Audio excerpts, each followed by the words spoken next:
Hey guys, how's it going? This is Ryan with Rigs of Death Metal. Today, my guest is Rob Gray of RIP Guitars. Many of you have probably seen the interview we did a while back. That's not what this is.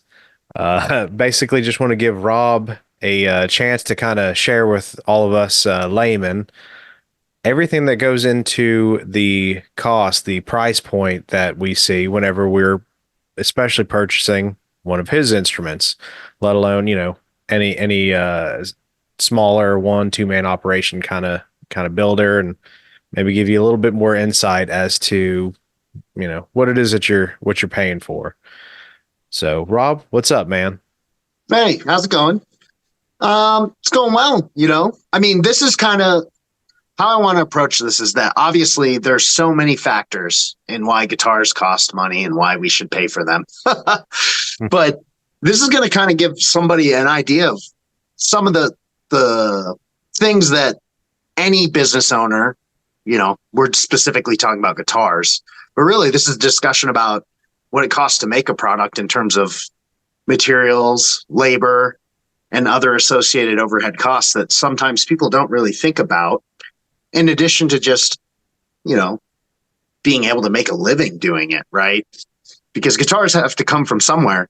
Even if they're imports or, student guitars, somebody's still making them. They don't grow on trees. They grow from trees, maybe, but it's kind of one of those things where sometimes I think people forget with how, they're just buying something. You buy it, it shows up in the mail. But, with every object that someone could purchase or own, somebody had to make it, whether it was in a factory or in a handmade scenario in a one person shop. So Sure. that's kind of how I want people to think of this.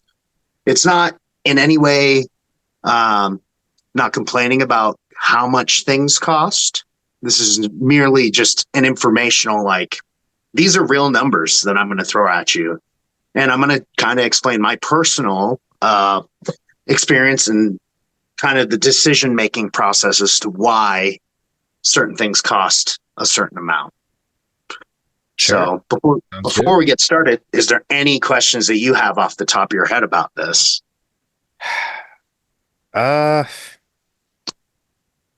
Not right away. As you begin explaining, I kind of figured I'd maybe use different points as kind of I guess different topics as a jumping point for questions, maybe to kind of elaborate or anything like that. But uh, I mean, I'm basically completely uh, you know uh, brand new, right? Like I've never even like looked into what it would possibly cost other than maybe, browsing around for parts guitars for like projects and stuff like that. So Yeah. complete and total noob when it comes to the world of actual production. All right. Well, I mean, there's basically three major talking points, right? We could talk about the materials of the guitar, just raw materials. So the secondary thing is going to be like labor costs.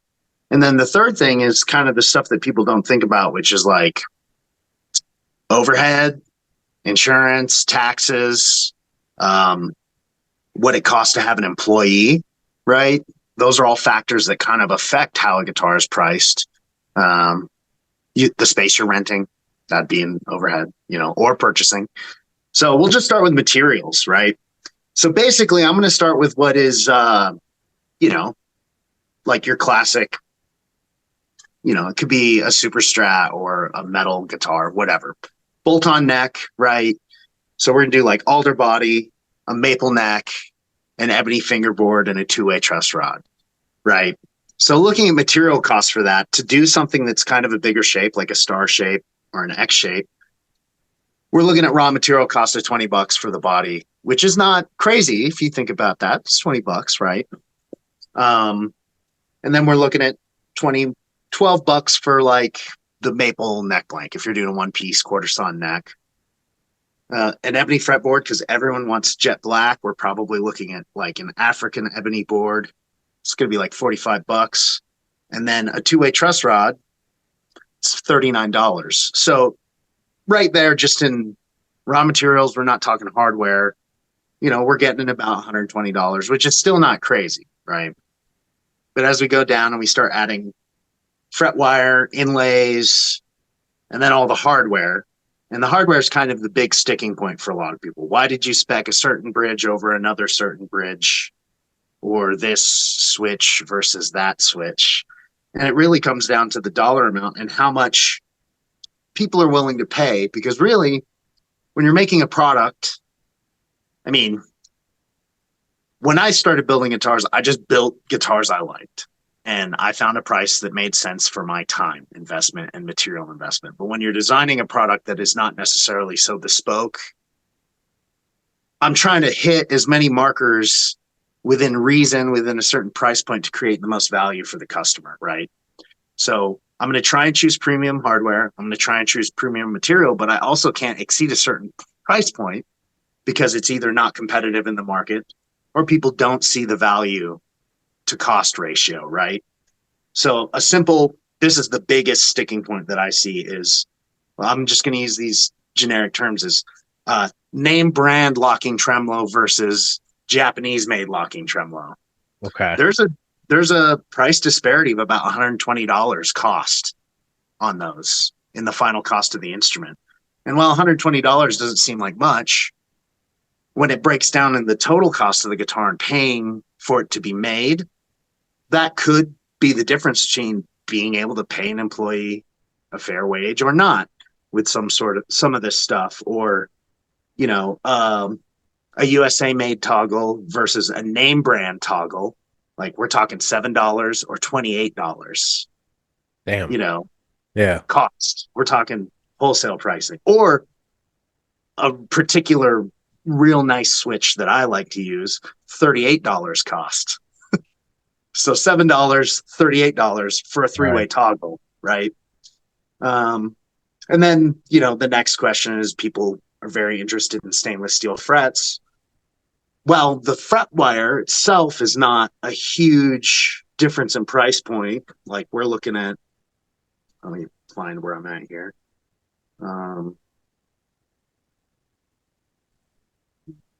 There we are.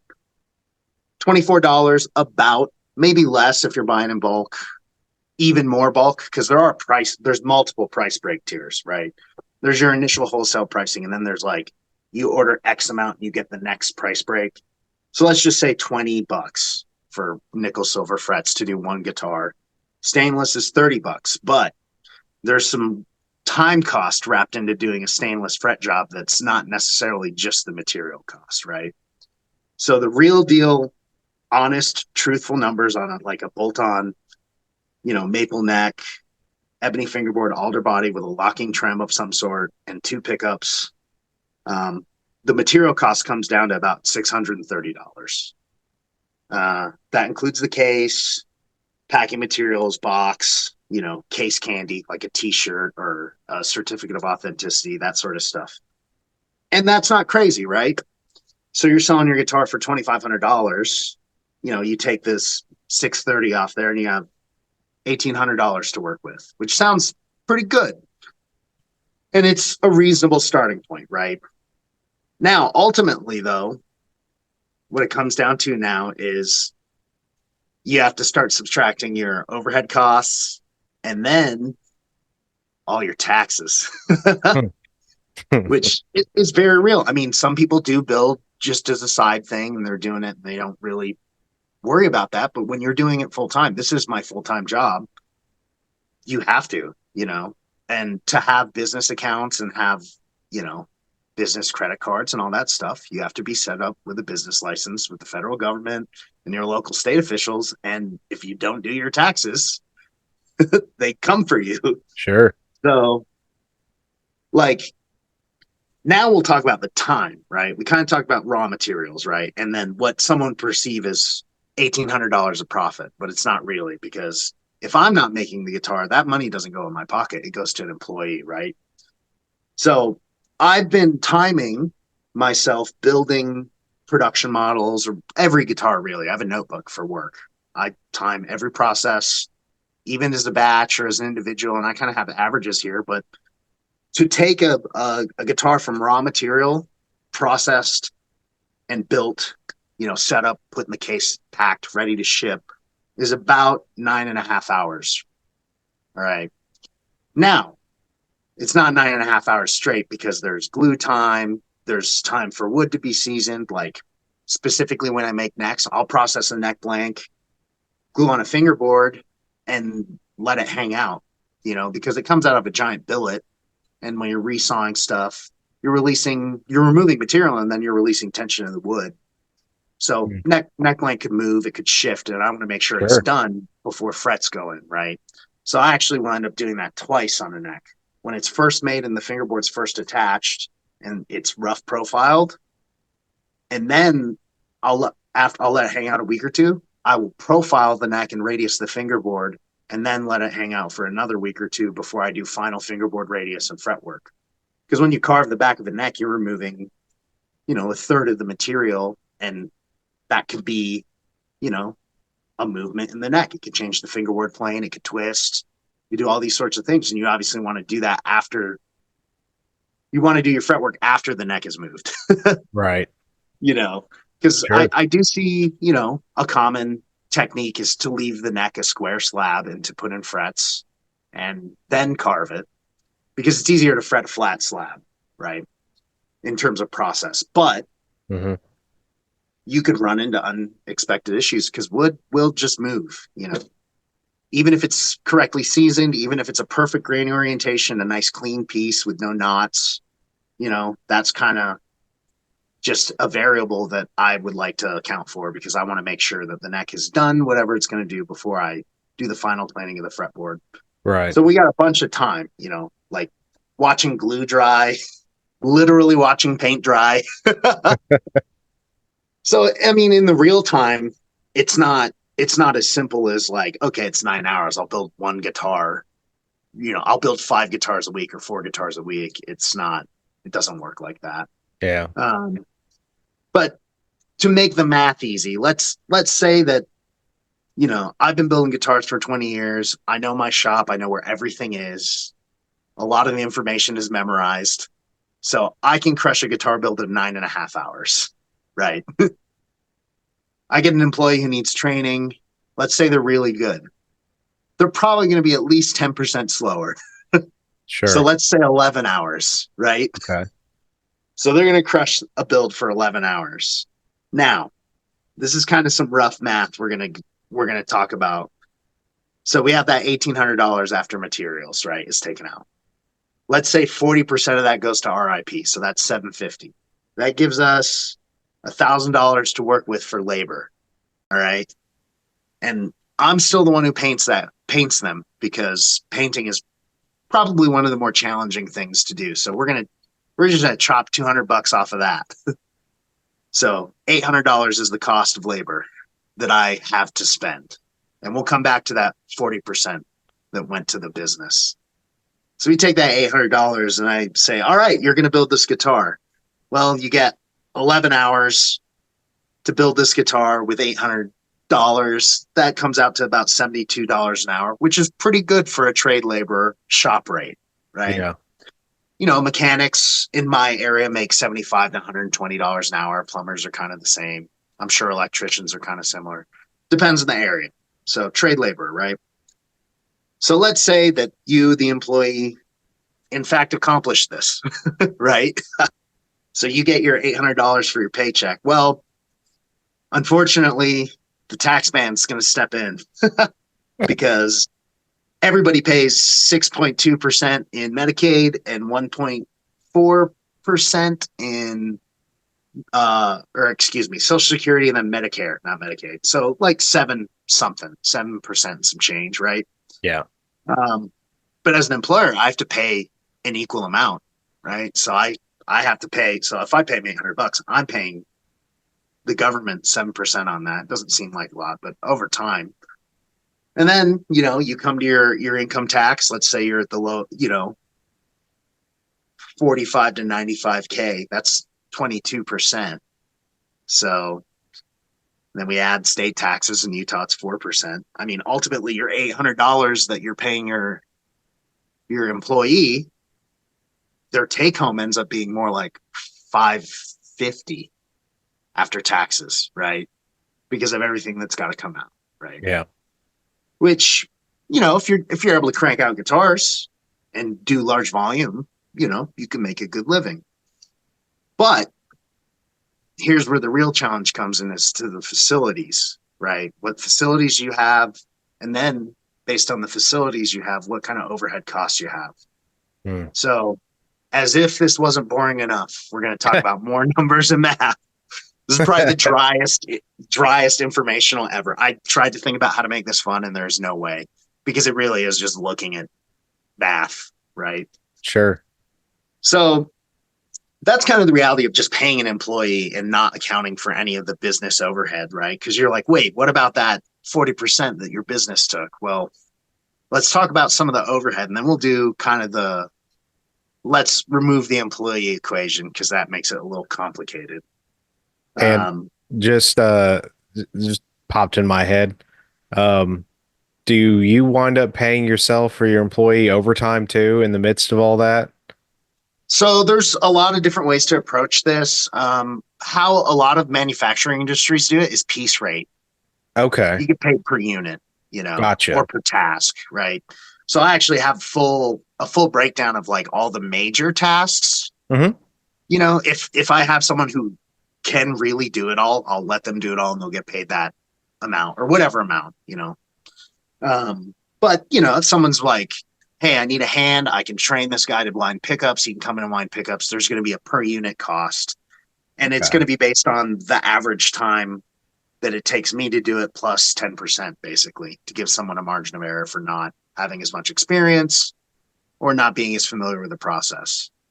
But I'm still, those markers that I'm using, I'm trying to bill out minimum $60 an hour for shop tasks, Sure.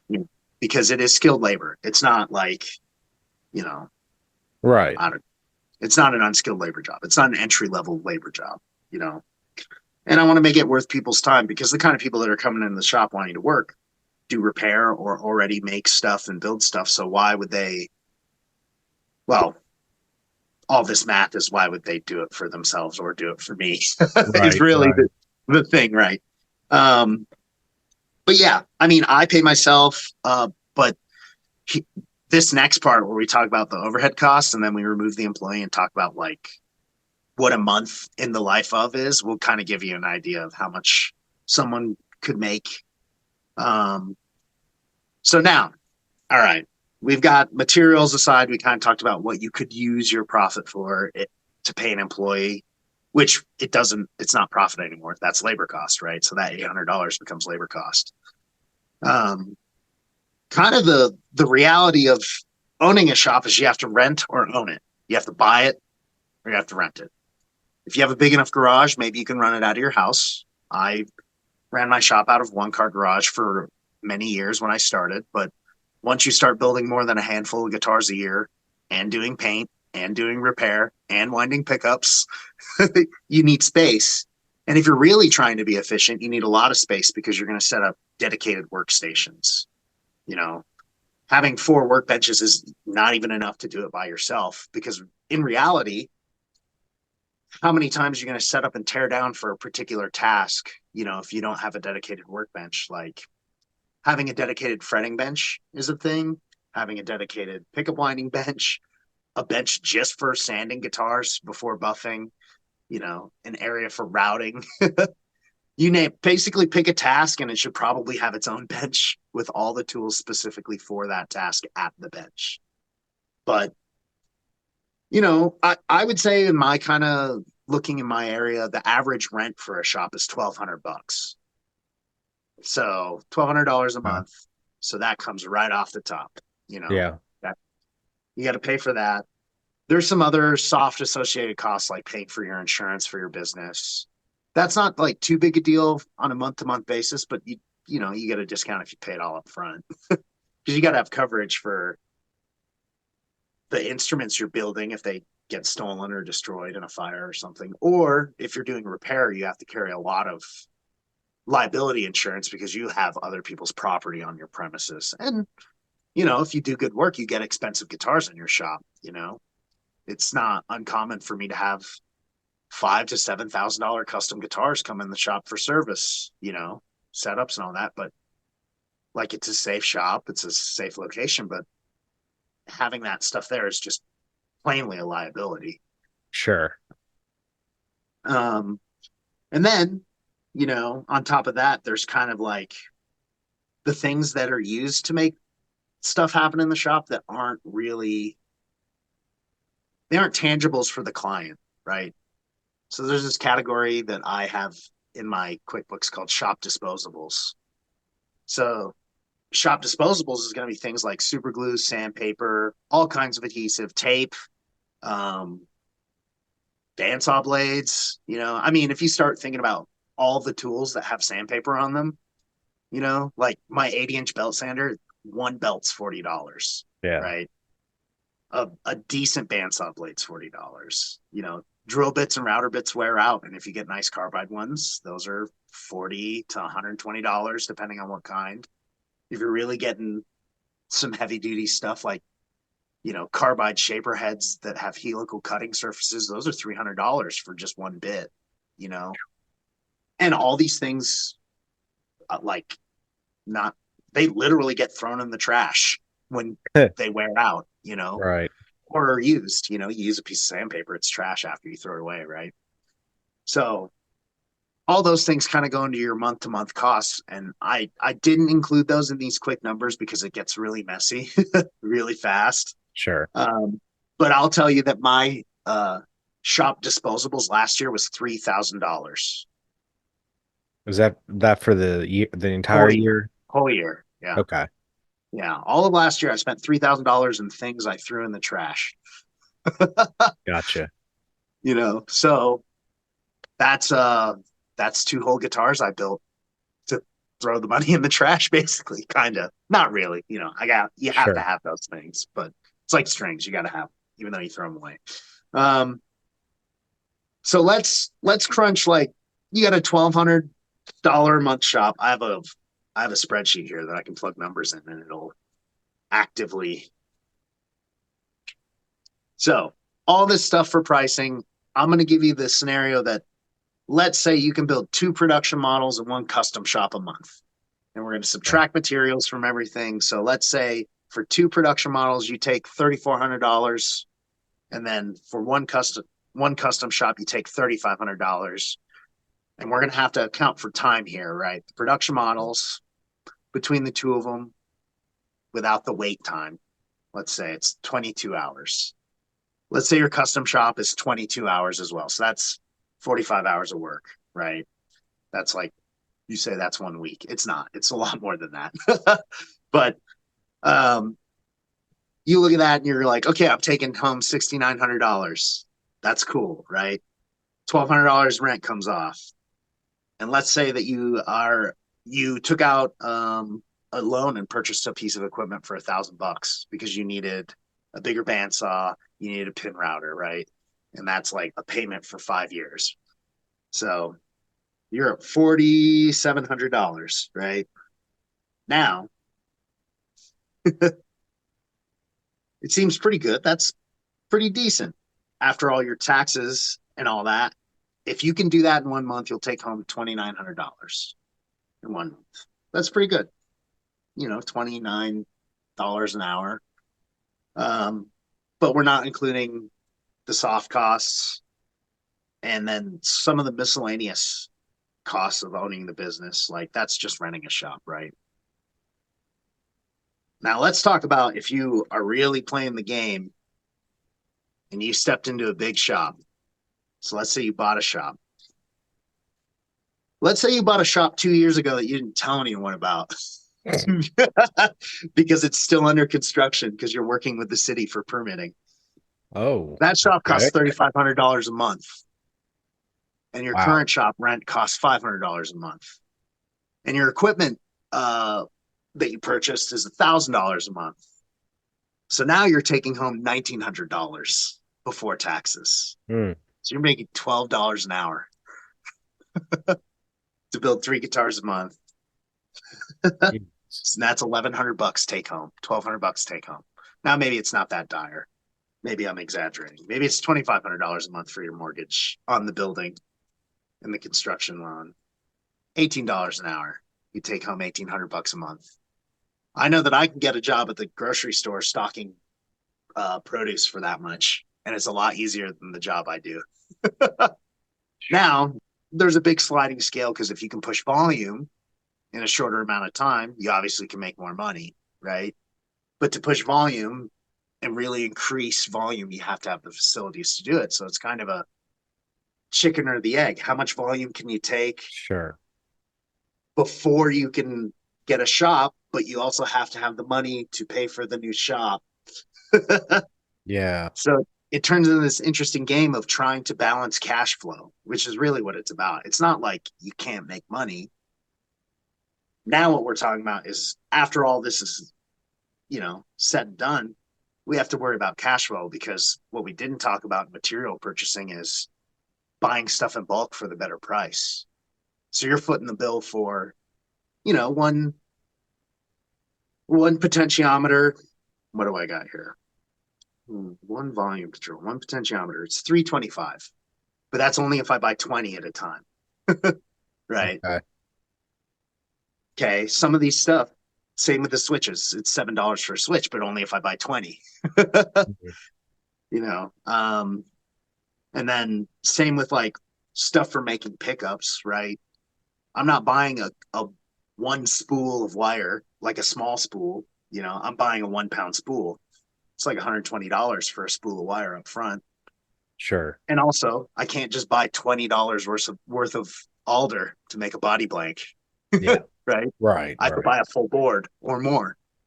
So we end up getting to this thing where like, yeah, there's all this profit, but you're investing in stock. You have to have stock to make guitars. So a lot of times when I'm purchasing, I'm not just buying for one, I'm buying for batches of four plus the custom shop, right? Yeah. So all that additional money that could go into the business savings account to float, other purchases and stuff, that's tied up in inventory.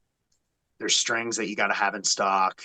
And let's say you don't make pickups and you want to buy pickups from major manufacturer, a lot of them have minimum order of 10, right? And even at cost, still like 300 bucks. And what if you order pickups people don't want, Hmm. or that sort of thing, right? So you have all this stuff sitting on your shelf. Um, and this goes back to the tremolo discussion, right? Name brand tremolo every time 120 days out. Doesn't matter when I place the order. So then you go, well, if they're always 120 days out, I'll just order four. They might be for nobody, they might be for me, and then they ship kind of whenever they ship, right? Sure. And then let's say people order guitars and you're still 120 days out. Your guitar's done, but I'm waiting on your bridge. People aren't stoked about that, you know. Yeah. And then cases, you order a case. Um, there's a minimum freight, to get free freight. Paying freight for, cases can be expensive. So you get some case companies offer you freight after you order 10 cases. So that's $1,200 in cases for guitars that aren't made. Mm. So you end up like having literally like tens of thousands of dollars in materials in your shop that have revenue generating potential, but you have to invest in that, right? And you have to figure out how to keep enough liquid in your business to continually pay for those things when you need to order that stuff, paint, everything, literally Yeah. everything. And then, you know, like even without getting crazy about purchasing a building and say you just have a $1,200 rent and you have all that stuff, like half of that cash should stay in the business because you're going to have unexpected costs. You might destroy a neck that pretty much was done, right? And then you go, well, that's all right. Maybe it's like 60 bucks. Not a big deal in terms of that, but how much of your time? And Yeah. you have to make another one, right? And like when you work for yourself, I don't get paid twice for that. And it could go any point of a pickup, a coil's dead. You got to rewind a coil. Yeah. Um, your paint job's weird. Something happened. Something fell on the paint in the white guitar, and you have to strip Mhm. the whole thing and restart or whatever. Um, so there's a lot of like unaccounted for time, lost time that is not paid, I mean, updating my website, taking photos of all the finished guitars, um, talking to the bookkeeping. Those are all hours, that could be at the workbench. But unfortunately, when you're running a business, you have to actually run your business as well. And that stuff, while it is important, doesn't have a dollar amount attached to it the same way as like building a guitar does, right? So it gets kind of challenging when people are like, I don't even see $500 there in that guitar.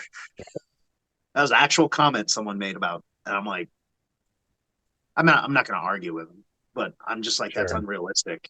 Maybe if you're doing homey deals and like scrounging for parts on eBay, you can do it for less, but can you consistently do it? Can you do it at volume? Can you be reliable on the supply chain for you to get the processes done and then be reliable on delivery dates?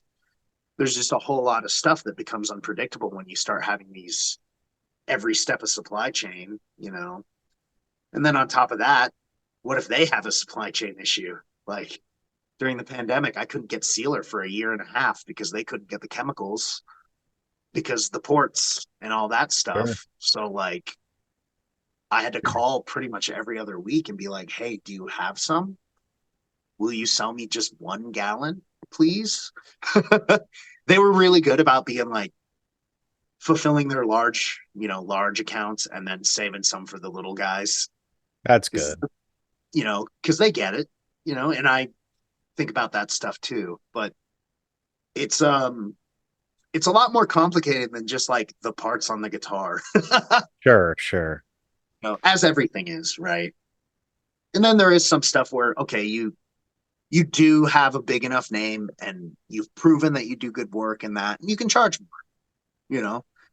And some people, you know, have a different approach, right? Like there's those really high end boutique builders that charge $10,000 per guitar and only build 10 a year, right? And that's a different business model. Um, and there's everything in between. Yeah, There's the guy that does it for a hobby and basically sells the guitars for parts, the cost of the parts to his friends. There's the guy who's doing it very low level because he's just starting out. There's two, three employees. There's, all the in between the boutique companies that are doing it. So it's hard to say for sure those costs, but you know, it, it's really easy to just look at it and go, well, there's like a 50% profit margin basically on the guitar, but not really, you know. I'm sure gets easier at scale, but even those large operations, you think about major manufacturer, they have office staff, they have a legal team, they have a marketing department, they got like photographers, sure. you know. Every single task is just like one guy's job. Like your job is the binding. You put binding on things, that's it, you know, and all the way up to the custom shop where they do everything, you know, Yeah, one person does everything. So there's all these shades that change the cost, but there's associated costs that are like baked into the cost of the guitar that aren't even like going in my pocket, like most sure. of it actually.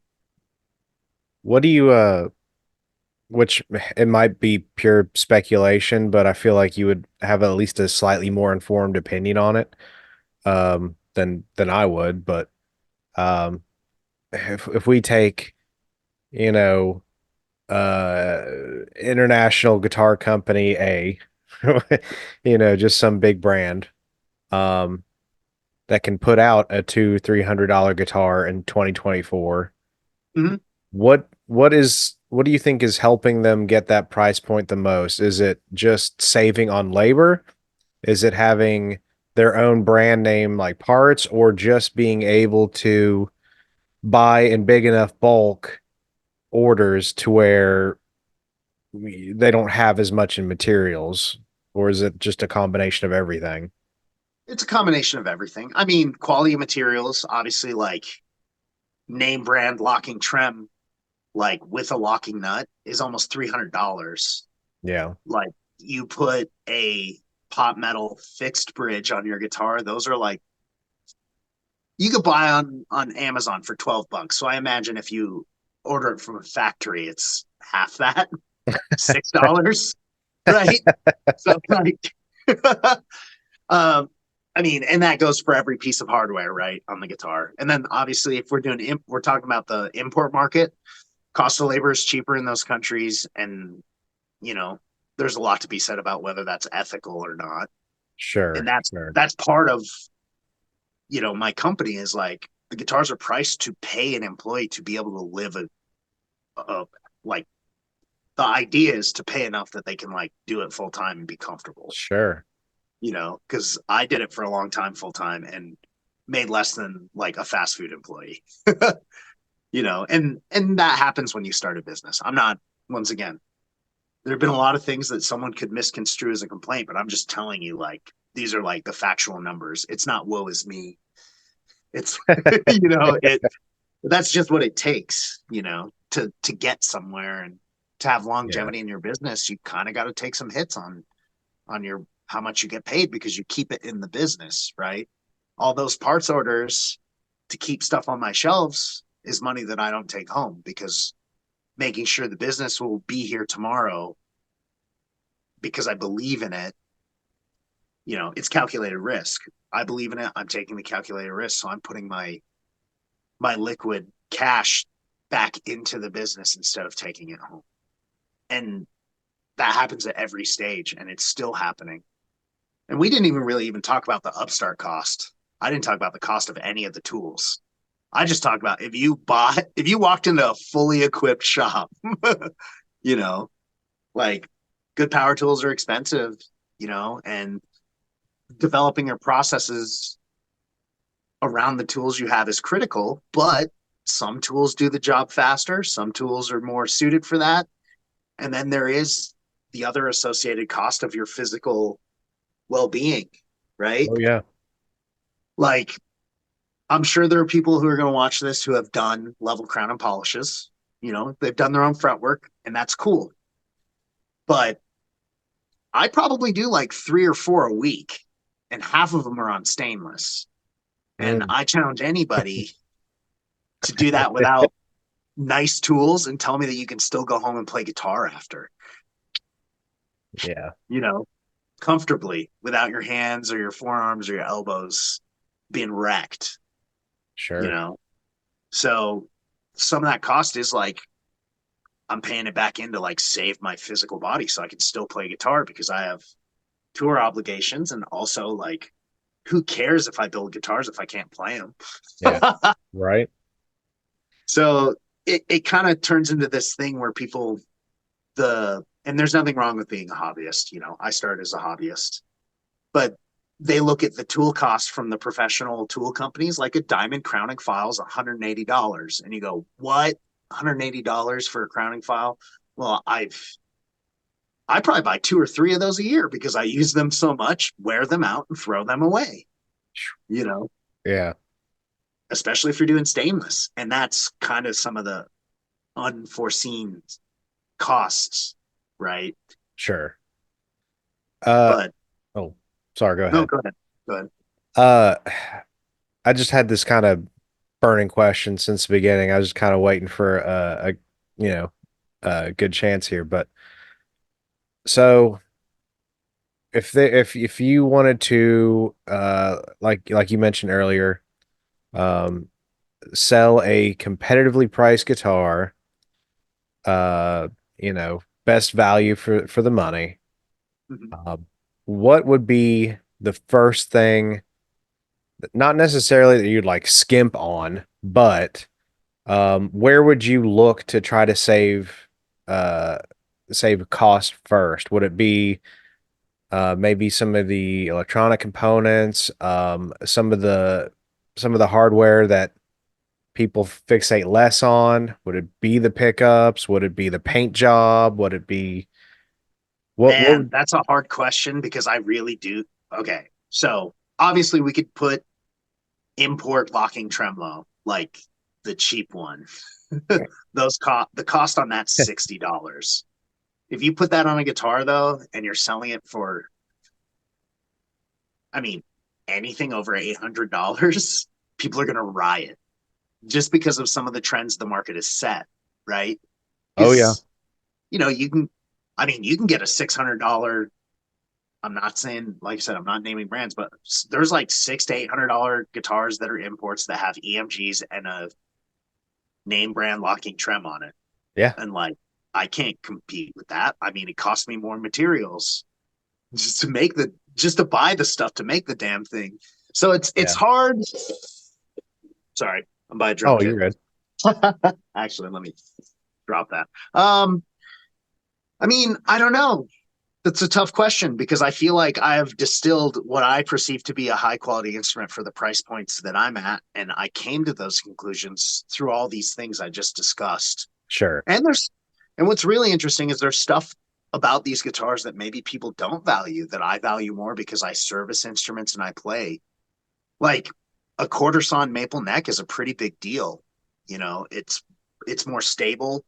Um, like it's factually more stable because dimensionally grain moves a certain direction. And when you have flats on, it moves in the direction of the fingerboard plane, which means your neck moves around and temperature and humidity changes. It's also less stiff, Mm, considerably less stiff. So, like that, I mean, I could go find, you know, flats on material. It's a lot cheaper. Quarter sawn's expensive because of how it has to be cut from the tree. Um, like I don't know. The when you're buying wood, you buy it by the board foot. So there's some calculation or whatever. But the maple that I'm choosing is almost $12 a board foot for the neck stock. Whereas if I bought flat sawn, it's like $3 a board foot. yeah. So it's 4 times more expensive for the material I'm choosing for the neck. And it's Sure. something that I think basically nobody looks at or cares about. Right. Yeah. like but it makes a difference and it makes your guitar sound better because if you have a stiffer neck, you have more sustain and your tuning stability is better and it moves less seasonally. So your setup's good for longer. You know, Sure. those are kind of, I don't know, it's hard to say. Where I found the value is to keep the price reasonable, is to do as much in house as I could. Right. Right. Because maybe paying someone to make a pickup costs the business the same amount as just buying one from a major manufacturer, but I created a job for someone, Right. even if that job is for myself. Sure. you know, and same with the paintwork. It's actually very